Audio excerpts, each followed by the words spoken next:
कावळा आणि साप. एका झाडावर कावळा आणि कावळी राहत होते. ते खूप आनंदात होते. पण त्या झाडाच्या खाली एक भयंकर साप राहत होता. दरवेळी कावळ्याची अंडी फुटायची वेळ आली की तो साप येऊन सगळी अंडी खायचा. कावळे खूप दुःखी झाले, पण त्यांनी हार मानली नाही. एक दिवस कावळ्याने एक युक्ती लढवली. तो उडत उडत राजवाड्याकडे गेला आणि राणीचा एक मौल्यवान हार चोचेत धरून उडून आला. गार्ड्स त्याच्या मागे लागले. कावळ्याने तो हार सरळ सापाच्या बिळात टाकला. गार्ड्स तिथे आले.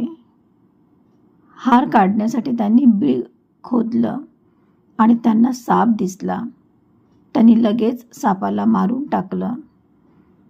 आता कावळे सुरक्षित झाले आणि त्यांनी पुन्हा आनंदाने घर बसवलं. मॉरल: अडचण आली की घाबरायचं नाही, बुद्धी वापरायची.